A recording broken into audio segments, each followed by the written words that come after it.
Hey, everybody, and welcome to And Action episode 55.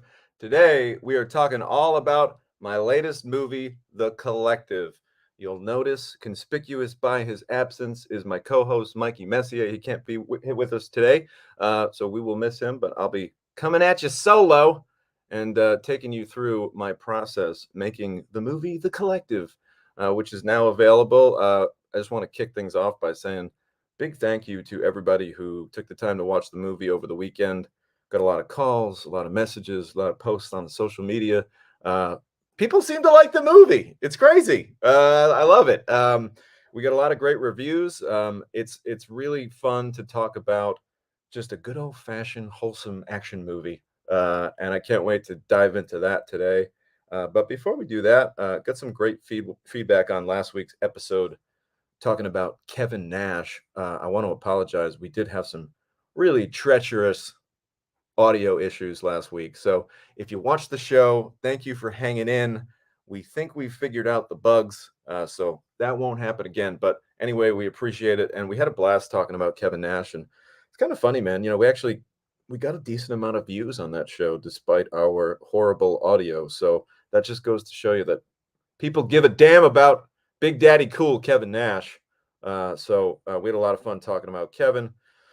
But this week, we're going to be talking all about The Collective. It was a big week, guys. You know, Putting a movie out in this SAG strike situation is kind of different, especially for me. I've put out quite a few movies in the past, but this was the first time that all the promotions kind of fell on my shoulders. I had a conversation with the distributor, and they're like, "Are you comfortable with promoting this movie?"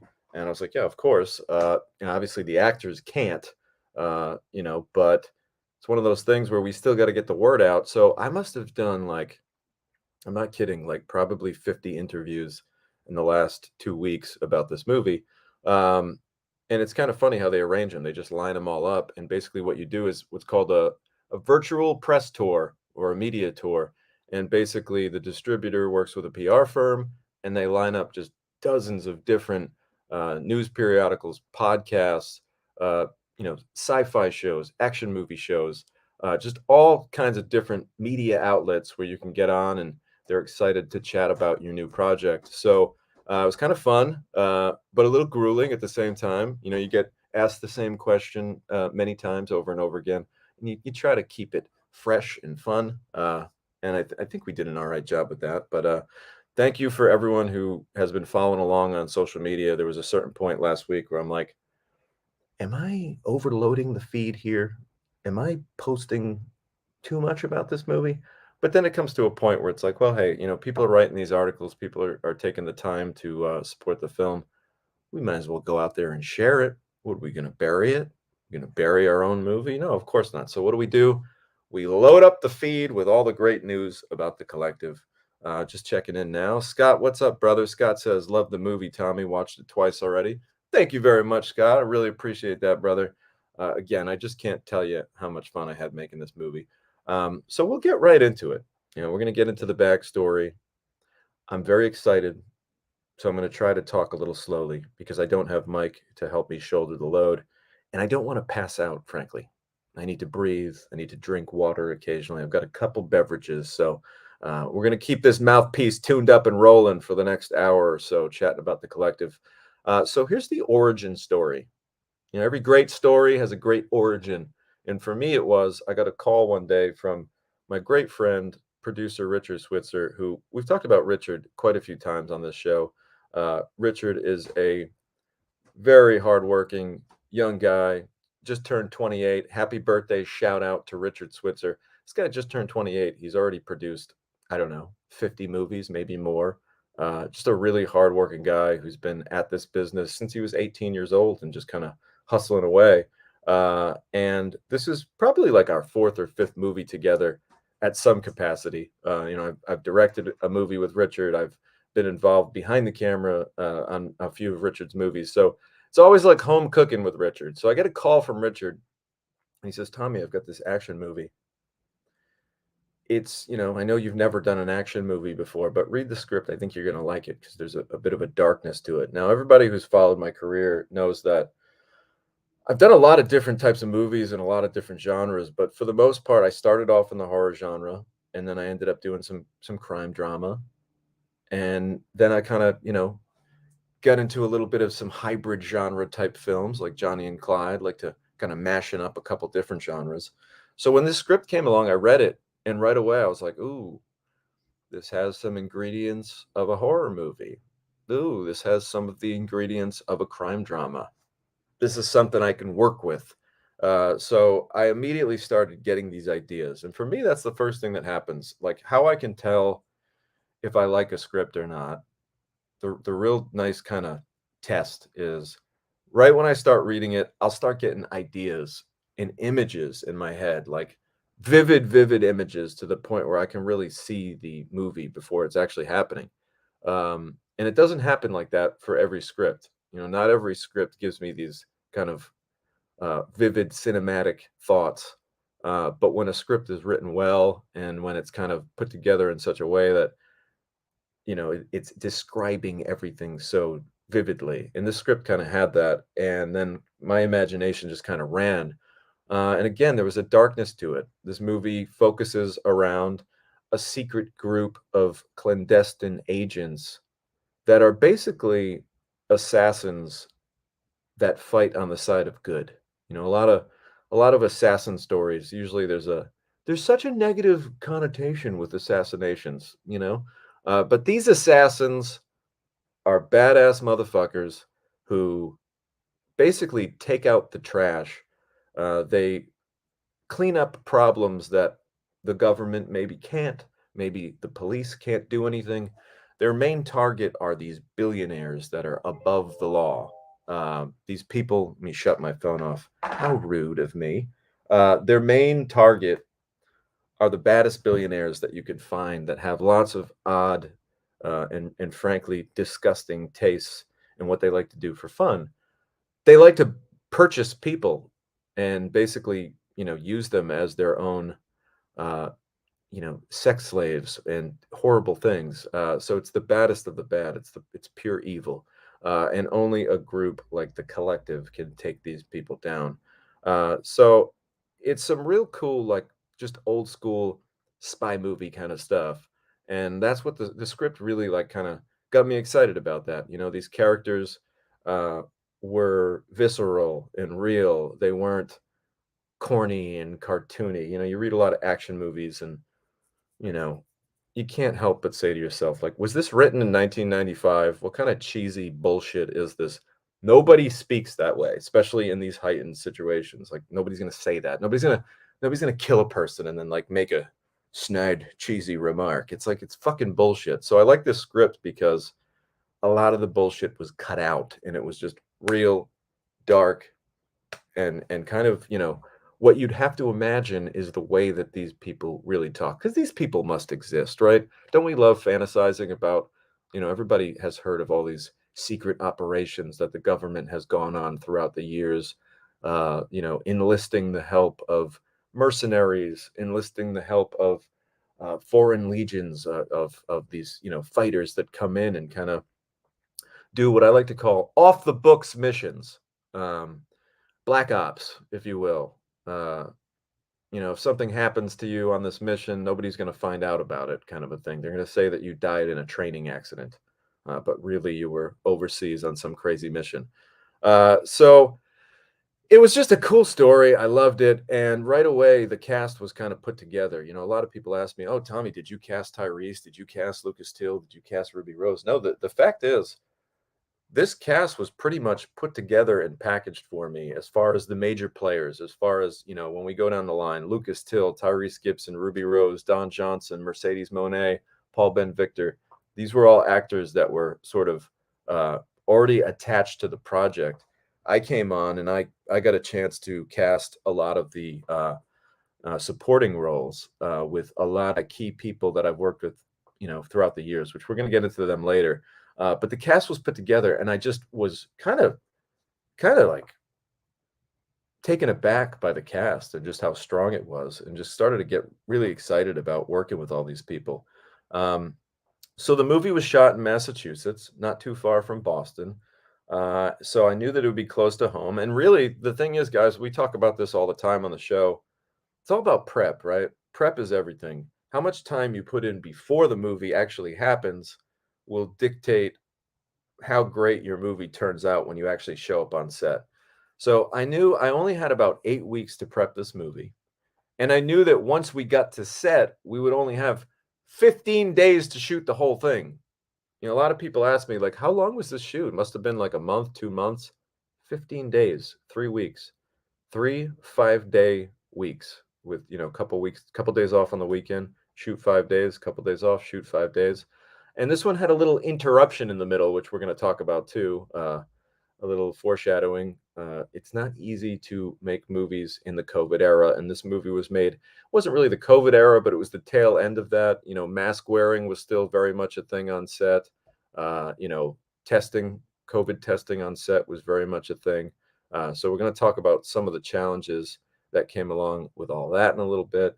But the first thing that I knew that I had to do early in prep was, and I've never done this before, I was afraid, man. I was not only afraid, but I was also working with a production company called Yale Productions, a producer by the name of Jordan Levine, and a whole group of people that I've never worked with before.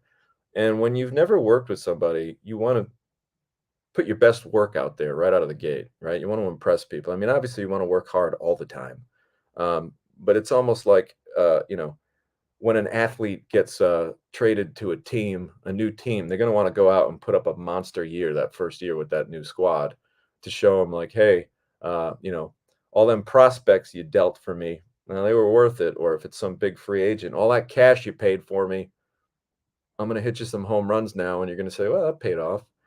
So I really wanted to put on a hell of a show. So I was afraid. And when I'm afraid, I tend to do the best work. I run the fastest when I'm being chased. So I was terrified about fucking this movie up. So what I did was I made what I call a production Bible. We're handwritten. I'm an old school guy. I like to write things down by hand.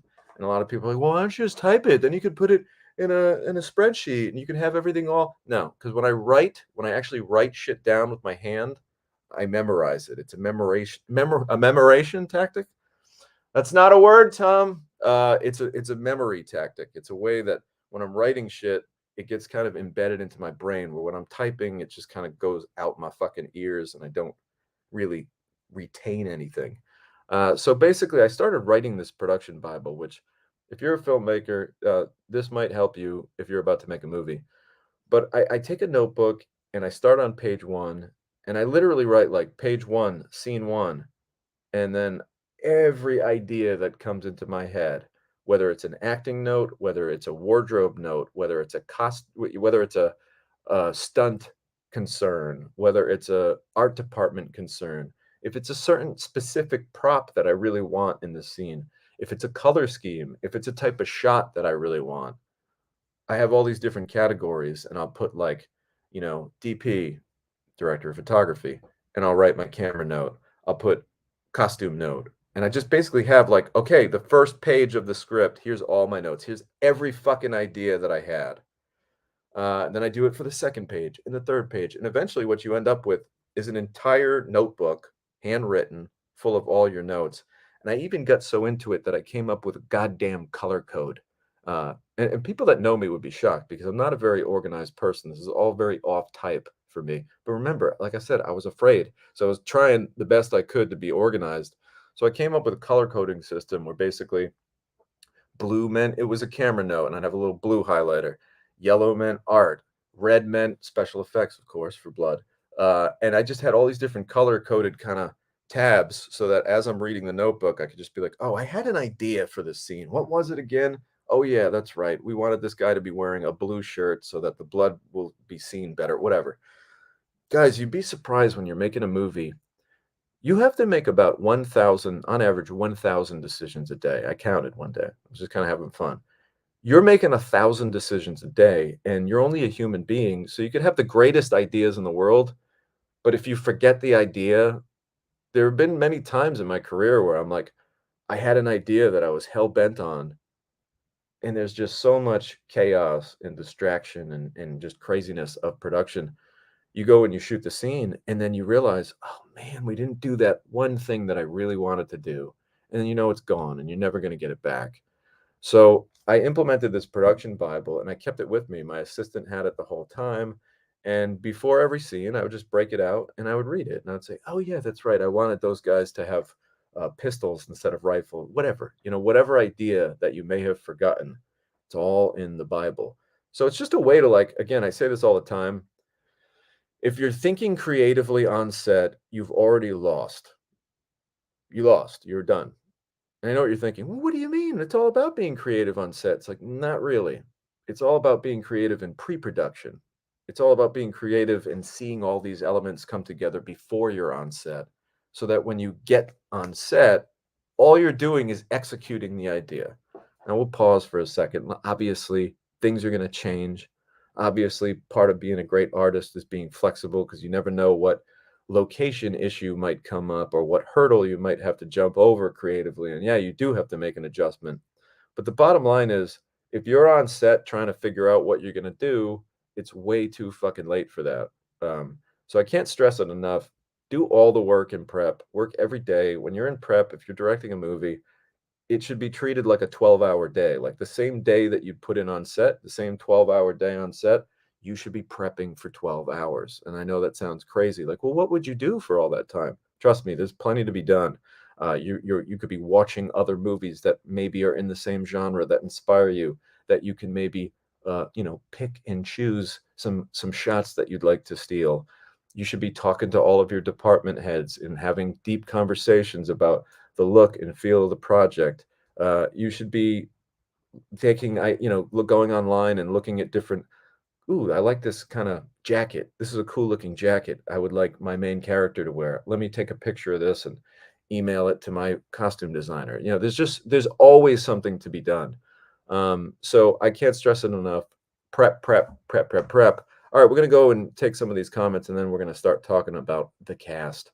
Um, Scott says, I know two of the people who drove over an hour to one of the select theaters. Oh, that's awesome. Yeah, I was bummed. I wish that there was a closer theater for me. The closest theater was Atlanta. A friend of mine hit me up the other day. I was like, hey, Tommy, I'm looking to watch the movie. I want to go see the movie in the theater tonight. And I'm like, well, unless you have a private jet, you probably won't be seeing it tonight because it's closest playing in Atlanta.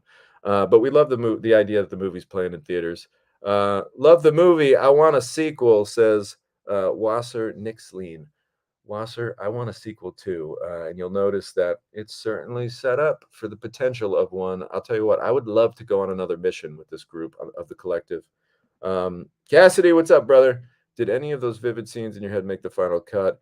Yeah, they did, man. Especially, I would say out of, if I could narrow it down to just one, like the most visually popping scene when I read it was that auction at the end of the movie, the human auction. And on the page, it was a little bit less kind of grandiose. And I wanted to really make it like this weird white party, where everybody wears white, all these white tuxedos, because I knew that whole room was going to get shot to smithereens. And I was like, ooh, it would look really cool to have all these white tuxedos and white dresses covered in blood at the end. Spoiler alert, that party's going to get uh, well, it's going to get crashed by a couple of assailants with machine guns. But yeah, that was the scene. The auction at the end of the movie was definitely the most kind of vivid. Like, whoa, this is fucking cool. I got to do this. Haley O'Connor, what's up, Haley? What made you get into directing? That's a long story. Maybe we'll save that one for later on. But basically, in short, the short version is I just love movies, and I've always loved just telling a story with a camera. And I didn't even know that I was doing that. When I was a little kid, I used to steal my dad's video camera and just run around making videos, and being goofy. And I didn't realize it at the time, but that was kind of like, ooh, we're telling stories with cameras. So just always loved the idea of making people entertaining people, with a little video. Scott, the fights felt really authentic. I don't like fights in movies. They drag for 20 minutes. Yeah, man, it's so funny you mentioned that, because I had a conversation with my stunt coordinator, Anthony Huang, and I had a conversation with a lot of our leads where, you see so many fights in movies that it's just like you said, these 20-minute battles, and it's like the reality is in real life that's just not logical. I'm not trying to say that I'm some tough guy, but I've seen a fight or two in my life, and usually one punch, maybe two punches land in the right spot, it's lights out, and the party's over for that person who got punched. So we wanted to keep it realistic. We didn't want to be doing spinning back fists and jumping side kicks and all this, crazy. Again, there's nothing wrong with it, but sometimes certain martial arts and movies can almost come off as too choreographed. We wanted this to look nasty, violent, real. It all kind of goes down quick, uh, and I appreciate that you recognize that about the movie. Ariana, what's up, Ariana? How you doing? Welcome to the show this week. And Haley says, did Massachusetts have a higher COVID? I think Massachusetts was. I can't answer that. I don't really know, but this was definitely just. It was one of those things where at the time, if you were making a SAG movie, there were certain stipulations. It didn't matter if you were in Massachusetts or if you were shooting on the moon. If it was a SAG movie, all the actors needed to get tested on the regular. All the cast needed to get tested on the regular, and everybody had a mask up. We shot the movie right outside of Boston. What was your first reaction when you first heard Lucas does his own stunts? Well, I was very excited because here's the reality. When you read this script, I remember before knowing that Lucas was attached, I read the script and I was like, oh man, whoever plays this Sam character, they got to be kind of athletic. They got to have a little physicality to them because, I mean, you can teach a lot of things, but it's not easy to teach someone to be athletic. You kind of either have that or you don't. And a lot of following fight coordinating is about, having athleticism, having some flexibility, just again, the physicality behind it all. You got to actually be able to do it. We actually have to believe that when this guy throws a punch or throws a kick, that it looks violent and it looks like it could actually hurt someone. There's nothing worse, and we've all probably seen this before, but you watch a movie and someone throws some ridiculous punch and you're just like, the fuck was that? This person's never hit another human being in their life.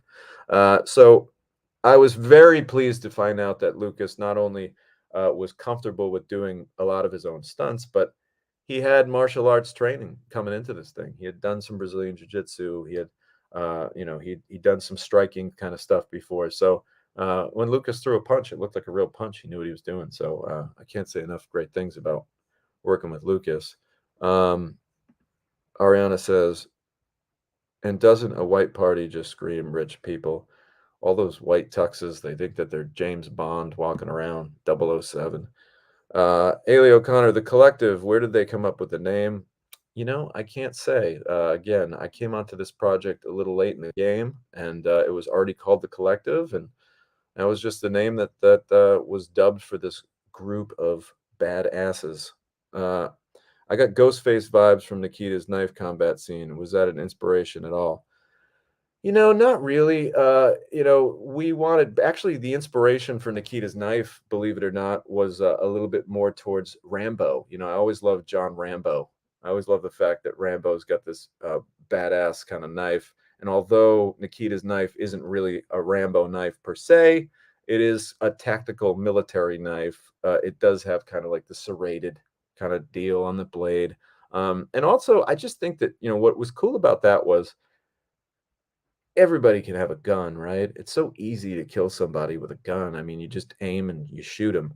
A knife is up close and personal. If you want to kill someone with a knife, you want to get in there, and you're probably a little twisted. So the fact that Nikita carried a knife to me said a little something about her.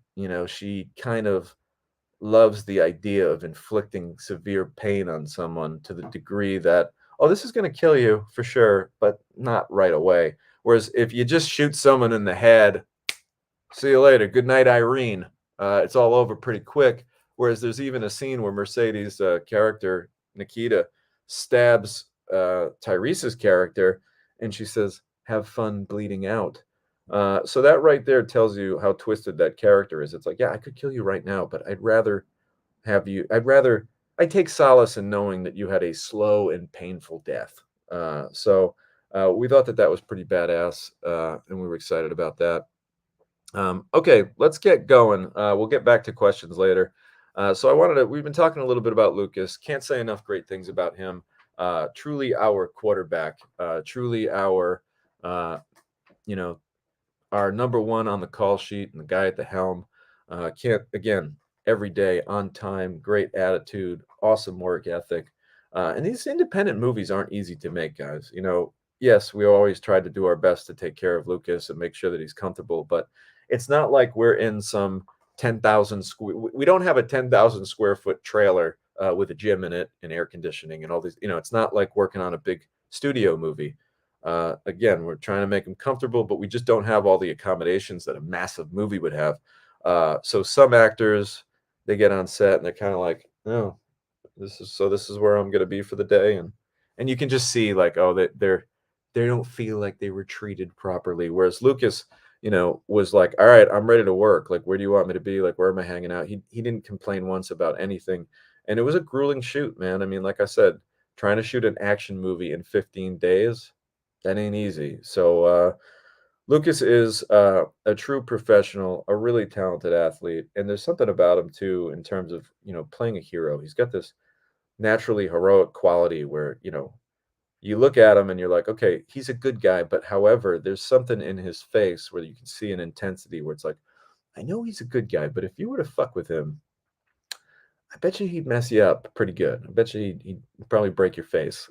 So I really I like that about Lucas. I think he really there's going to be nothing but great things ahead for Lucas, and I'm excited to see what else he gets into. And I hope that we can make the collective too, man. I would love to do another one of these. Tyrese Gibson, what a legend. Uh, so funny, man. I grew up in the 90s, right? I was like, in high school in the early 2000s. So like a guy like Tyrese was really kind of a household name. Even before his movies, you forget he had a really great music career and, a lot of great albums and songs and uh, was doing a lot of modeling. I remember seeing Tyrese in a bunch of on billboards, advertising for Ralph Lauren, or I remember seeing him doing a Pepsi commercial. That was kind of the Pepsi. He did this famous Pepsi commercial. I think he's on a bus or something, and that was like literally the commercial that like put him on the map. Back in the day when doing a commercial like really really meant something. Doing a national spot could like make you famous practically. Um, so I loved working with Tyrese, and again, the coolest thing about working with Tyrese, aside from the fact that we occasionally got serenaded on set, once in a while. Again, he's a singer, he's a musical guy. He couldn't help but just breaking out into a song every now and then between takes while we're setting up, which is always fun. There was this one time where there was a piano on set at one of the locations. I heard this beautiful piano music coming from the other room. I'm like, who's playing that piano? Like, where's that coming from? I followed the noise, and I see Tyrese behind the keys just like doing his thing. And I'm like, man, this guy's fucking talented. Is there anything you can't do, Tyrese? So it was really cool work with him. And again, what I really liked about working with Tyrese was the fact that he didn't want to do the 15 hit spinning back fist combinations. He wanted to grab a guy, choke him out, grab a guy, punch him in the face, knock him out. He just wanted to make all the fights quick, nasty, painful, and just didn't want it to be a cartoon. And we appreciate him for that. Got to work with Ruby Rose, who, again, Ruby Rose, such an icon, such a multi talented person, everything from her acting to her DJing to just her ability to kind of her personality is like no other, really just a shining personality. Um, you hear a lot of phrases, you hear this one a lot. They really brighten up a room, like that's such a phrase that gets thrown away so often. But it's so true with Ruby Rose. Like she enters a room and the wattage and the bulbs just kind of light up. And she has this ability to make people around her feel good about themselves, and she's funny and she has a sense of humor, and she's not afraid to chop it up and have some fun and poke a little fun. And I think that makes these grueling 14, 15 hour days. We had one 16-hour day, the big black tie affair with the crazy billionaire auction. That was a 16 and a half hour day. It was absurd. So you got to keep it light sometimes, and Ruby did that, and I just loved working with Ruby Rose. I have one funny story to share with her, to share about her. This is kind of fun. Yeah, I never worked with her before, and we did our first scene together, and she was asking me a lot of questions, all normal questions that you'd ask a director, like, okay, when I walk up to the door, do you want me to open camera right or camera left?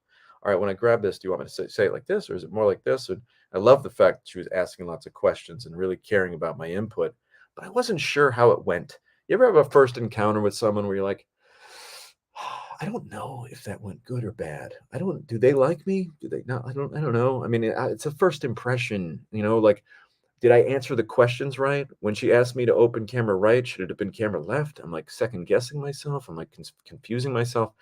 So we shoot the scene, and there's a little break. It might have been either lunch or whatever. Yeah, it was a lunch break. I'm talking to Richard, my producer, and one of the PAs come up to me and they're like, "Hey, Ruby wants to talk to you in her trailer." And whoa, now I'm like nervous because I'm like, "Oh man, what does she want to talk about?" I mean, we just kind of blocked that scene. We barely shot it.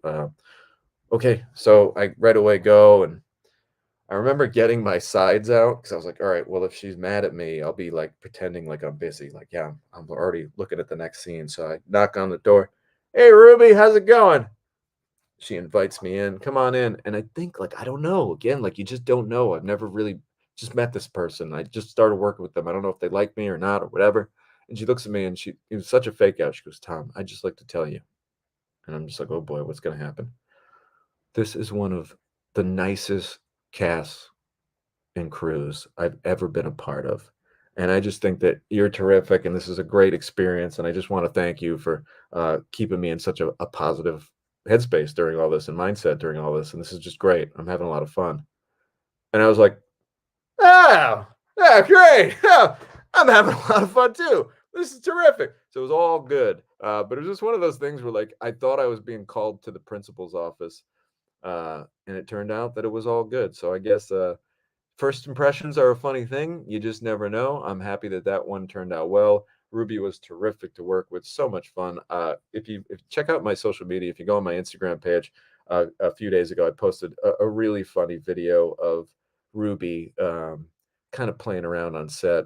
There's this crazy, gnarly special effects kind of rig that we did where her leg breaks and you can see like the bone exposed sticking out of her leg, the old compound fracture. And we were just having a fun and cutting up about, you know, look what you did, Tom. She said, I'm going to sue you. He said, do one little stunt and look what happened to me. So she was just so much fun to work with. Don Johnson. Let's talk about that old legend. I loved working with Don. This was my second go around with Don.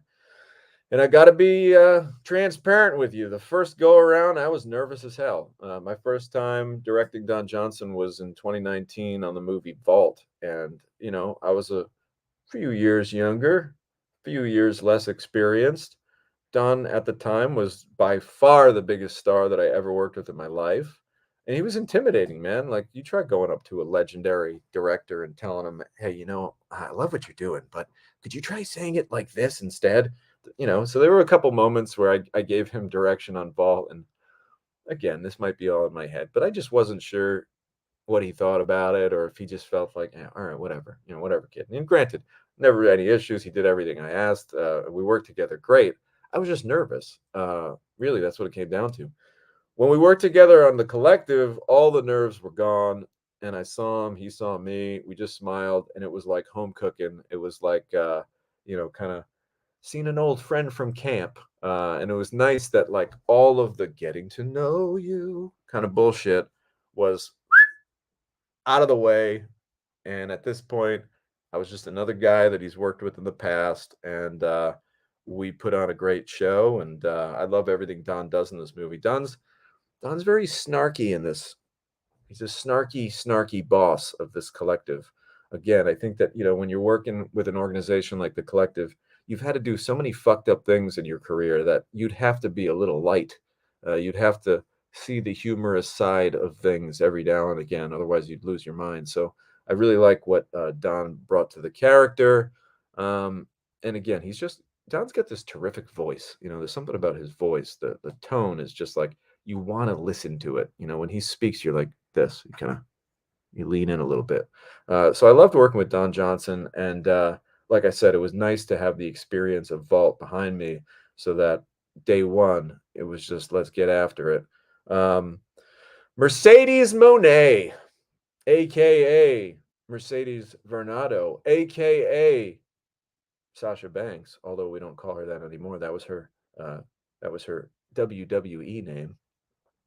Mercedes Monet, if you don't know, is on a short list of one of the best, if not the best, female wrestlers on the planet.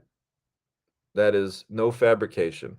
If you ask any really experienced wrestling fan, or as I like to call them, wrestling historian, wrestling expert, they'll tell you Mercedes Monet, nobody puts on a match like her. She's something else.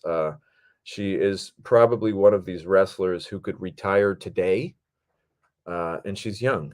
She's still, as you would say, like in the prime of her wrestling career. But she could retire today and still be a Hall of Famer at some point in her life. She would get in the Hall of Fame. That's how many contributions she's already made to the wrestling industry, even at this stage in the game. So working with her, I was already very excited. Can you tell I'm a wrestling fan? Can you tell just a little bit? Uh, I was really excited to work with her, and the fact that I knew she was playing Nikita, who has to do all this badass fighting. I was like, this is perfect. She's gonna nail it, right? So quick story about watching all this go down. I'll tell you, man, stunt performing, it's a dance, right? Everybody probably can imagine that it's all by the numbers, literally. Like, all right, step one, boom, step two, boom, step three, boom, grab the leg, boom, step four, move around. So it's all about beats and numbers. Uh, and Mercedes had this photographic memory. She had the ability to kind of just watch the stunt coordinator Anthony and a couple of the stunt performers show and tell, they call it. So like the two stunt people will fight out the scene, show all the beats. Mercedes kind of watching on the sidelines, and then they say, "All right, you want to take it over and try the first couple beats?" And she just looked at the guys. She saw what they were doing. She goes, "Okay, yeah, I think I got this." She did just about the entire fight sequence, shot for shot, perfectly did it with incredible precision. After just like watching it a couple times and working with the stunt coordinator for like 10, 15 minutes.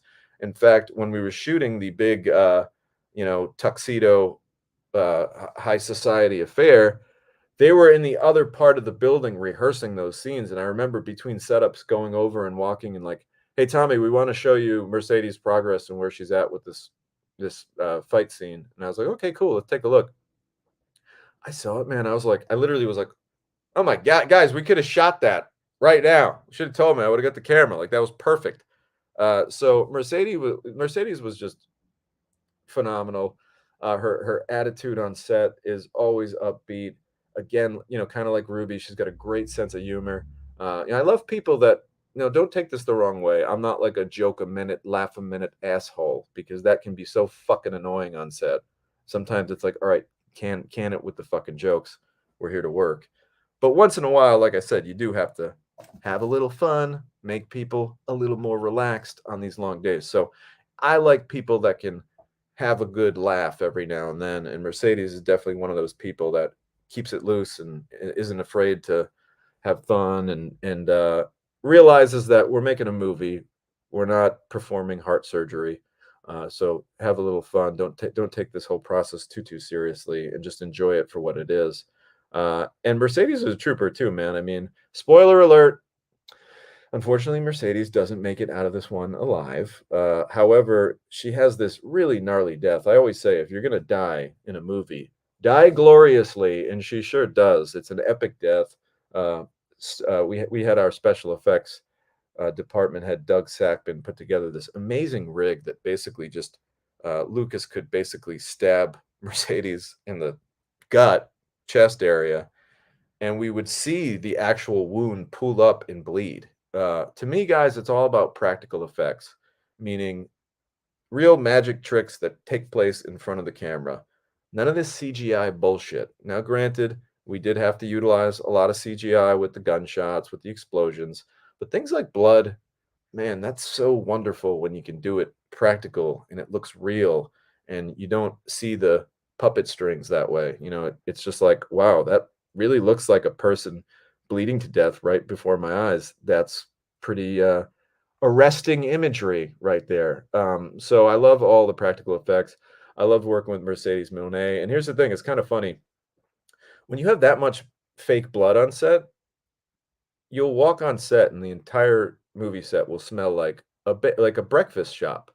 The whole set will smell like a diner or a breakfast place because the blood is loaded with corn syrup and sugar. So it smells like syrup. Like you think it's maple syrup. So I remember when we shot that scene, there was so much blood everywhere. And I helped Mercedes got blood all over. It's sticky, it's gross. She's being a trooper. And I said, "Hey, Mercedes, how do you feel? You must be awfully sticky right now." And she said, and we all had the joke, "It smells like a friggin' breakfast shop in here." She goes, "How do I feel?" She's like, "I feel like I want some pancakes to go along with all this maple syrup." So it was really funny. She was just like really a great, charming person to be around, and I would love to work with her again. And I think that this was her first feature film, so I feel very fortunate to have directed her in her first feature. And as they say, this will not be the last feature for Mercedes because she's just bringing so much to the table. Also got to work with veteran actor Paul Ben Victor. Paul Ben Victor played Miro, basically our psychotic human auctioneer.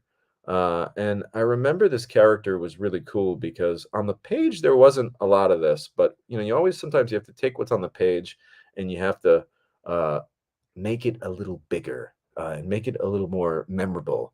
So what we did with Paul Ben Victor was I said to him, "All right, you're this crazy kidnapping human auctioneer, right?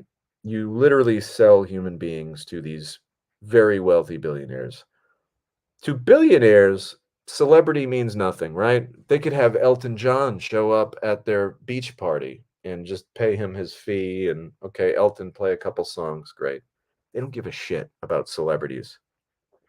I said to Paul, "But you are their number one celebrity. To you, to them, you are famous because you do all this fucked up shit. And to them, since they're sick, twisted motherfuckers, they see you up there on stage, carrying on, dancing around, having a blast while you're tap dancing and auctioning off people. They're like, this guy's the fucking man." So I was basically like, you're these crazy billionaires' favorite celebrity. And you know what that celebrity acts, you know who that celebrity acts a lot like? And Paul's like, who, what? I go, you're basically a missing member of the Rat Pack. You're basically old Blue Eyes. You're Frank Sinatra when you're on that stage. When he's on that stage, he thinks he's fucking Frank Sinatra. And I said that, and Paul's eyes lit up, and he's like, ooh, I like that a lot. I can do something with that. He goes, can I get a rocks glass? Can I have like a bourbon on stage? And I could be like kind of crooning. I'm like, yes, you're a twisted crooner.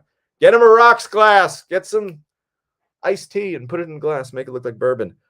So basically, we did a lot with Paul Ben Victor, and I'm really excited about what he brought to the table. And we had so much fun on set together.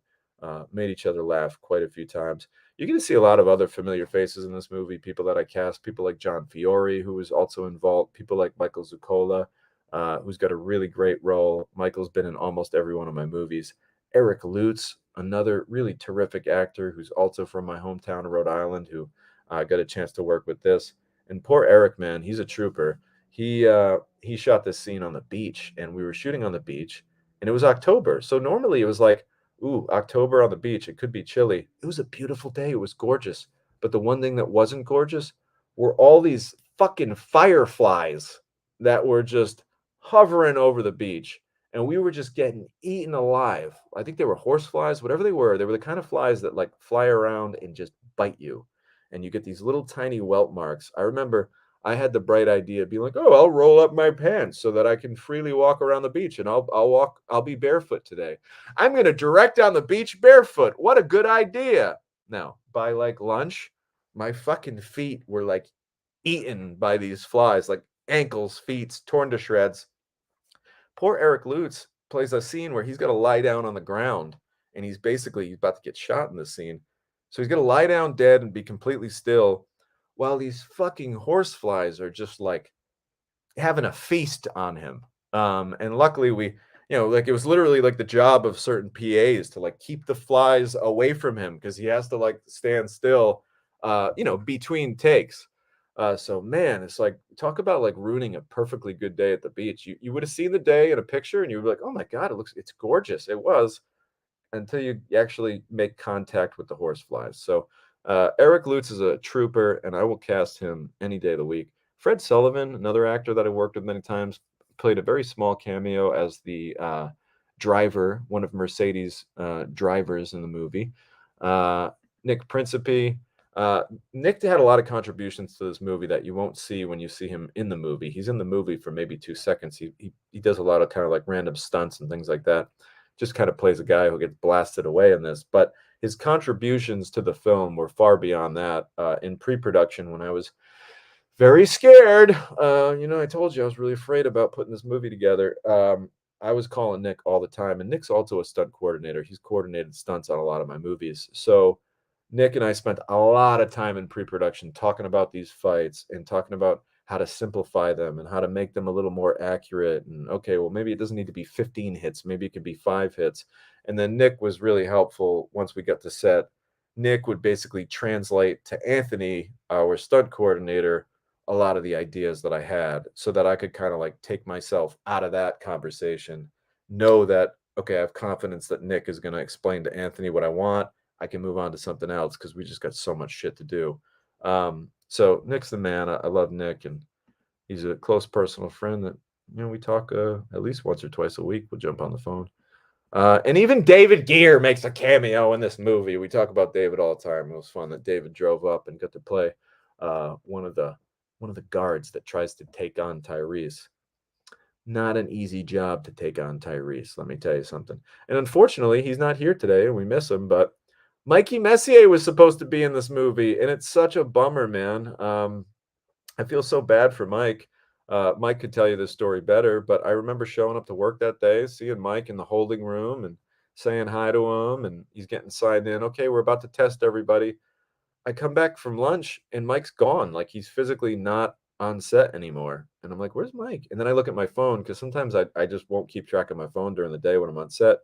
And I see this text message and he goes, Massachusetts screw job, buddy. I tested positive for COVID, but I don't think I have it. And I'm like, oh no. And I was so bummed. Part of me is like, oh man, one of my best friends in the whole world. I was going to get him in this movie and now he can't be in it. And number two, shit. I kind of hugged Mike this morning. What if he does have COVID? Do I now have COVID? So I was like freaked out across the board. And then it's kind of sad. Here's why we call it the Massachusetts screw job. Mike, being the responsible person that he is, said, well, shit, do I have COVID? I got to like isolate or whatever, distance. So Mike went to get another test at another testing facility or whatever. And that test came back negative. So unfortunately, Mike blew a false positive on set and wasn't able to be in the damn movie. So I was bummed about that, but we'll get Mike some payback down the road. All right, so working with Anthony Wang, we talked about him a little bit. That was my stunt coordinator. Let me tell you the difference about this movie to every other movie that I've ever made.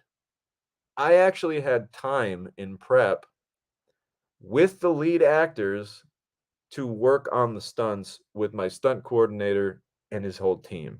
Because Anthony just doesn't show up by himself. It's fascinating. We could do a whole episode on stunts, but these stunt guys, they show up. They've got a team. They've got multiple people, both males and females, depending upon what you need. They're going to show and tell. They're going to do all this work. They do what are called pre-vises, pre-visualizations, where they make videos of the rehearsal to show you, and they edit it and cut it up. And I'm like, oh my God. And I got to tell you, there were many times on set where I was like, oh, how are we going to shoot this? And I revisited the previs video and I was like, oh, that's a good angle. And this is literally just the stunt guys putting this together. Because here's something that a lot of directors don't realize. A lot of directors want to put their fucking stamp on everything, and it's out of sheer arrogance. The reality is a lot of directors might be like, oh, well, maybe you'd shoot it that way. I wouldn't shoot it that way. But I'm like, hey, wait a minute. These are the stunt guys. They know the right angles of which to make the punches sell the most realistically. So why am I gonna go switching that shit up? Like, I'm gonna, for the most part, put the camera exactly where they tell me to, so that it doesn't look like a popcorn punch. It looks like a real knockout blow. So I really loved working with Anthony, and that segues into our Human Torch stunt. I lit a guy on fire on the collective. It's unbelievable. Let me tell you, it was the coolest stunt I've ever seen in my life. I almost wish that I could do a mini podcast episode just on this stunt because it's that in depth, and I don't want to, I want to give it its proper due. But basically, Anthony said to me, I could do a Human Torch stunt. I go, what do you mean? He goes, I can light myself on fire. I'm like, what do you mean, like your arm on fire? He's like, no, my whole body on fire. Like, oh man, I think we can use that. He goes, is there a way that we could work that into the script? There's a scene where Lucas throws a grenade into a house and the house blows up. And I'm like, yeah, when he throws the grenade in the house blows up. And then we can show that like a guy runs out on fire as if like maybe he was in a different room and caught and whatever. And then we had to get it by our producers, because obviously it's a very dangerous stunt. There's all these different liabilities that come with it.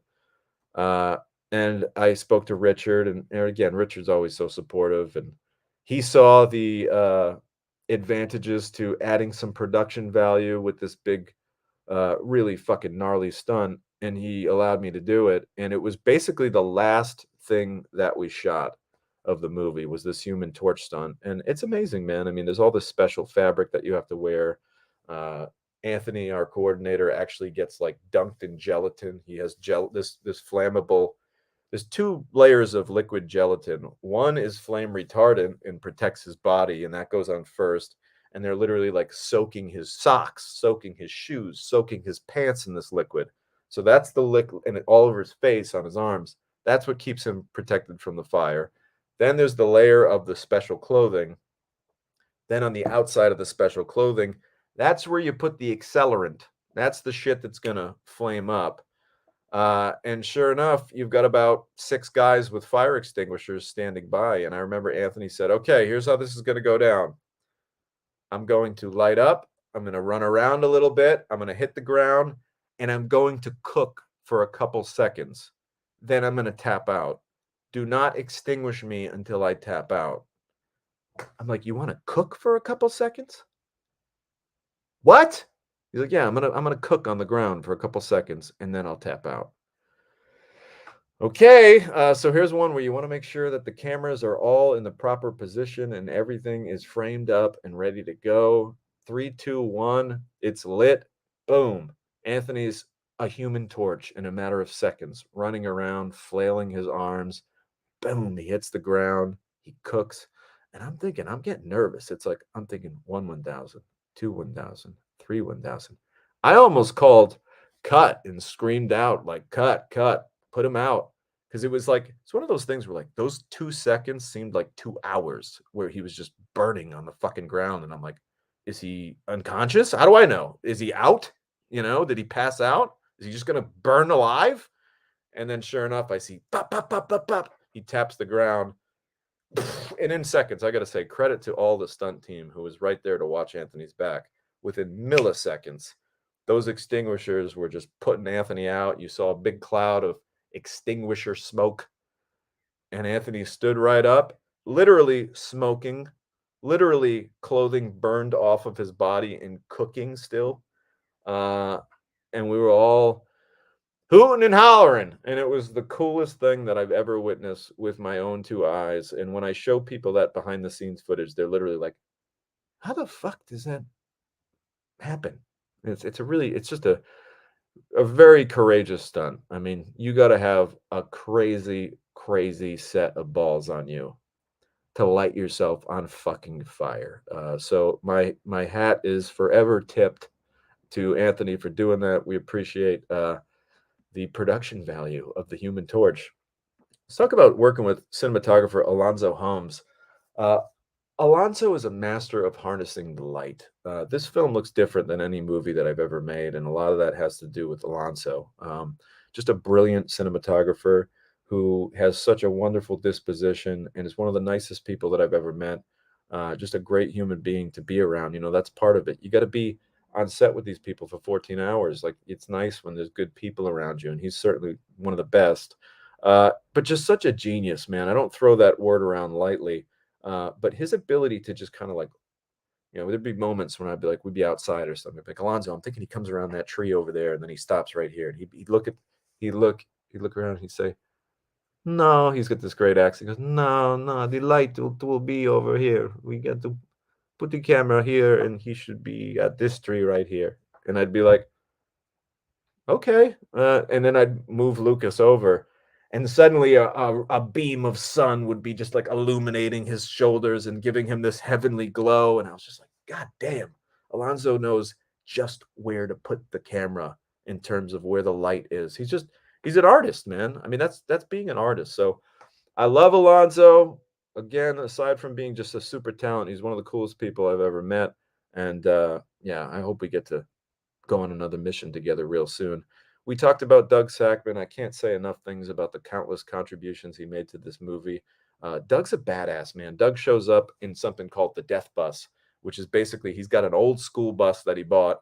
He took the school bus, he took that yellow, slapped some black paint on it, and it's just this badass war wagon that shows up to set. And in that bus, he's got everything you need to make a human be destroyed on camera. Any kind of special effect, all the knives that you see in the movie that Nikita worked with, Doug made. So we have our metal practical knife, which is dull, but you could definitely stab someone to death with it still. We use that for the close-up shots. We use that for if there's not going to be any knife action. We use the dull but realistic looking ones. Then there's a foam version where you could actually stab someone with it and not kill them.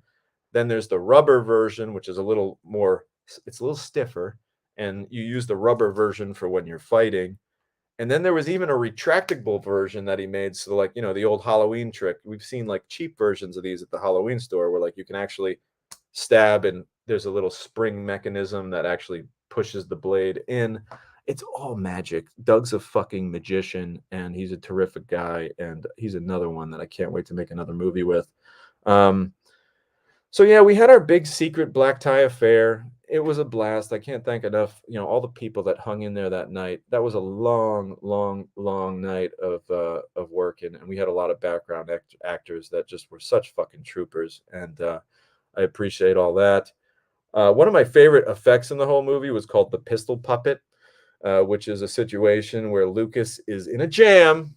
He's only got 3 bullets, and he's got 4 bad guys to kill. Finally, he's down to his last 1 bullet, and there's still 2 bad guys left. So what does he do? He learns a tactic.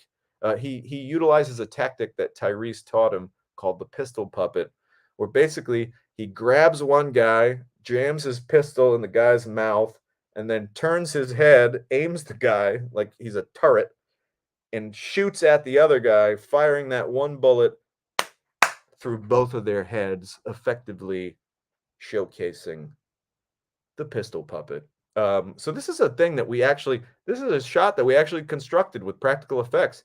We've got 2 rigs coming out, a rig on each bad guy.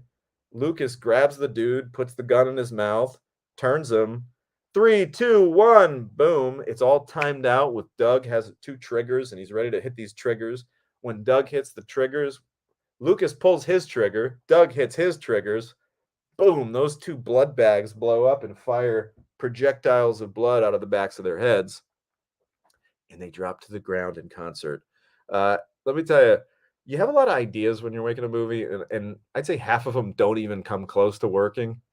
This is one idea that, like, we did it, and it fucking worked to the point where I literally said there's like a BTS clip that I just watched the other day. You can see it, like, boom, we did it. 3, 2, 1, boom, boom. The effect goes off. The guys drop. They hit at the same time. You can see me in my chair. I just go, wow, that actually worked. I was like, I can't believe that actually worked so well. Because a lot of times these squibs, and this is no knock on Doug, it's just like air pressure and randomness. Like, who the fuck knows? But you might hit the trigger and like one squib might go off a little off center, or one squib might go off a beat after the other one or a beat before. But the fact that they both went off boom at the same time, and the actors, the performers playing the guys that dropped, they dropped at the same time. The timing was just wonderful, and it really worked out. We love when things like that happen. It's a rare thing, and I equate it to like it's like hitting a home run in baseball. Like, wow, we got a hold of that one. We put some lumber on that one. Okay, so I told you before we had a little shutdown. This was kind of tough and kind of hurt our spirits, but at the same time, maybe we needed it. Maybe we needed the break. But after the first 2 weeks of shooting, we shot for 10 days and we only had 1 week left. And it was a week with Tyrese. So it was a lot of our bulky stuff coming up. And we had to shut down because of a COVID situation. And I remember getting ready to rock that day. We were all on set. I had prepped the first couple shots. And I remember like, man, what's taking so long? Like, we should be set up by now. And I was being insulated from this news. I didn't find out about it until like they announced it. But finally, like after a couple, 2, 3 hours on set, we're stalling. I'm like, something's up, man. This is fucking weird. Like, if I didn't get a shot off by now, people would be coming up to me, like, producers would be like, hey, how come we haven't started shooting yet? And here I am ready to go and nothing's happening.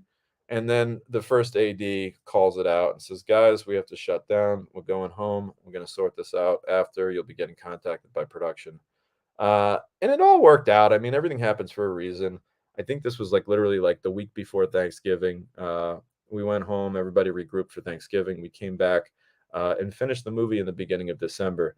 But I remember thinking to myself, like, I was pissed that day because I remember just being like, man, I just wanted to like shoot this movie, finish, come home, enjoy Thanksgiving, and then like just coast into my nice little holiday season. And I don't take a lot of time off, guys. I don't know if you noticed that about me. Like, I rarely take a day off. I can't tell you the last time I've taken like 3 consecutive days completely off. I'm not kidding. You're gonna be like, no fucking way. But really, it's been like a decade since I've done nothing for like a few days. I was really looking forward to like, all right, I shot this movie. I'm not doing shit for the month of December. I'm just gonna fucking chill. Santa's gonna come down the chimney, and I'm gonna have a grand old holly jolly motherfucking time. Unfortunately, that didn't happen because of this COVID shutdown. I had to go back to work, and we finished that last week. But it's all good. Maybe we needed a rest. Maybe my creative, mitochondria. When do you get to use that word? Mitochondria, my creative mitochondria, the powerhouse of the cell. That shit needed a little rest. So I came back refreshed. We shot the end of the movie. It all went well. Music was done in this movie by David Bateman. I've worked with David Bateman many times. He's a terrific guy and a hell of an artist. Super dimensional, can do a little bit of anything, can create music for any genre. So it was really fun working with him. And again, this movie was just so much fun. It was like, everybody knows that I love my action figures. This movie was like playing with G.I. Joes, only in real life. These little posable action figures are actually right in front of me, and I don't have to pose their little arms and their legs. They could just do it for me. I can tell them what I like, and they'll move in the directions I like them to. So it was like backyard action figure playtime. I love action. I love the fights. I love the gunplay. I love the explosions. And I love the fact that this movie didn't get bogged down with anything, and that the pacing's there, and it drives like a train, doesn't get bogged down by any romance, doesn't get bogged down by any extraneous subplots. It just punches you in the mouth for 90 minutes. And who doesn't like that, God damn it?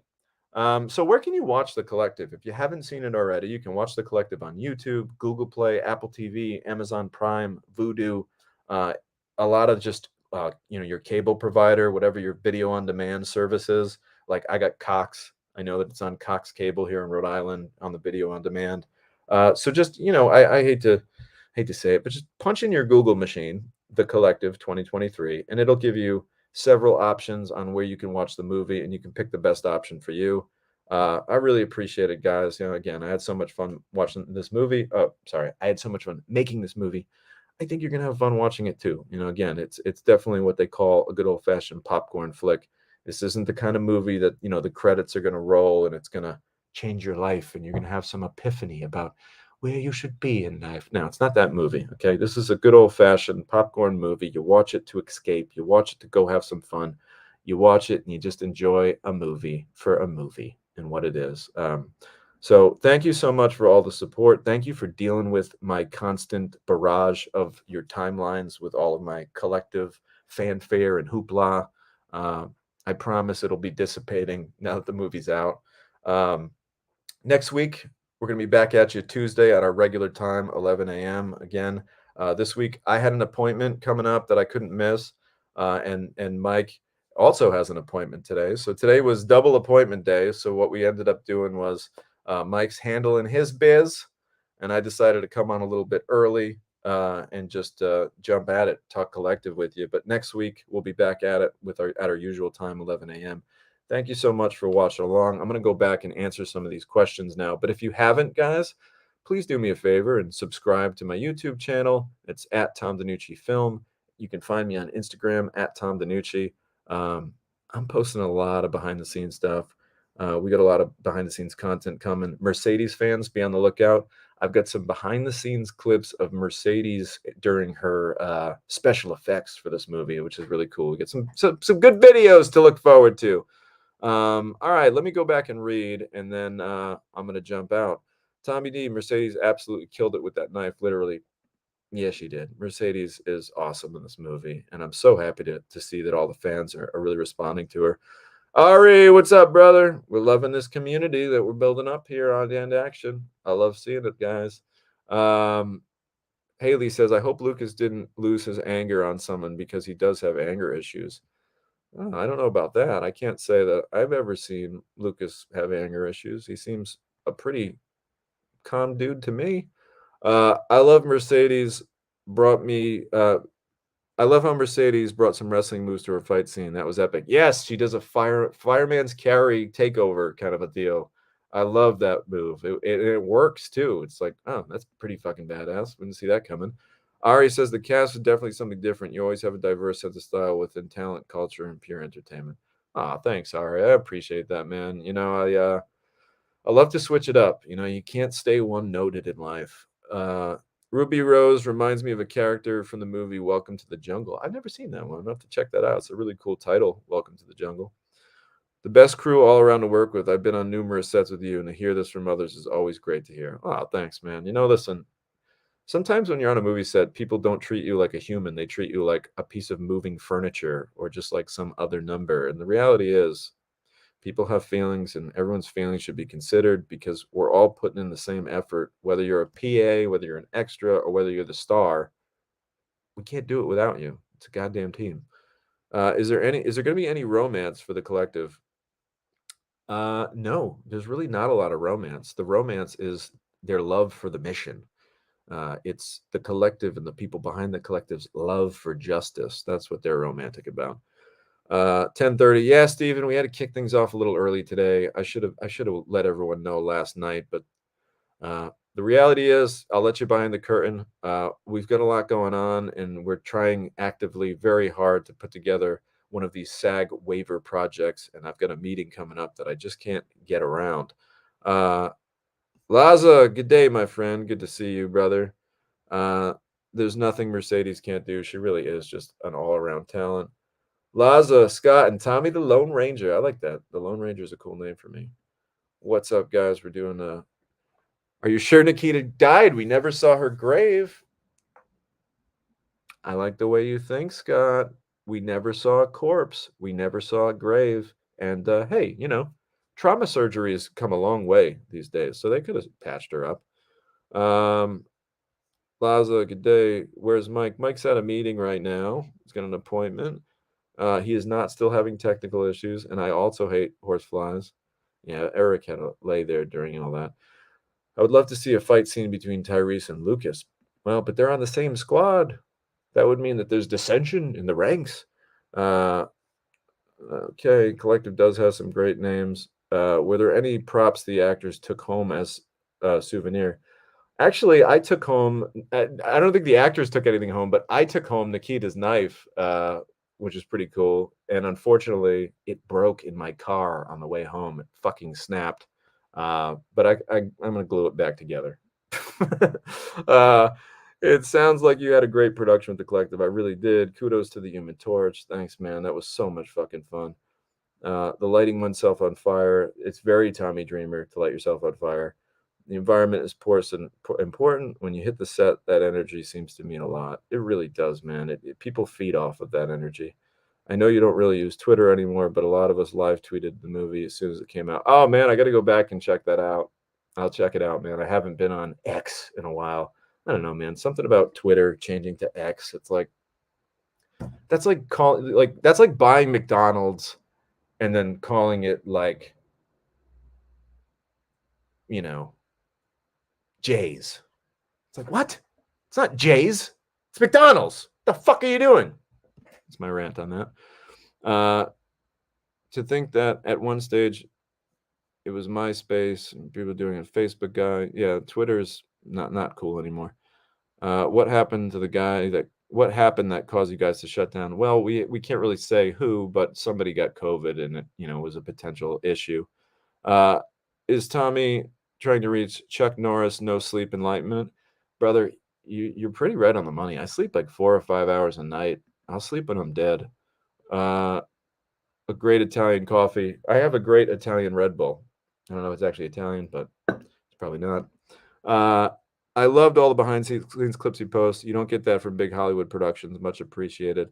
Well, we appreciate that, man. Content is everything, and we want to connect people to this movie as much as we can. I'll definitely keep following your show and hope Mercedes will appear in another movie. Thank you, Scott. I appreciate that, man. It's always fun to see you on here. Been a pleasure, Tommy. Another great episode. Thank you, my friend. Twitter changing to X, Instagram, Twitter thing rollout. Yeah, man, the whole X thing is like, you know what I think of X? I think of Degeneration X, and that's what I think about that new handle. Okay, guys. Well, this was a blast. Thank you for hanging in there with me. I will be seeing you next week at our regular time, 11 a.m. And again, thank you so much. I'm going to continue to post behind-the-scenes clips from Collective and all my other films on my YouTube channel and on Instagram. So if you haven't already, hit that subscribe button, and I'll see you next week. Thanks, guys.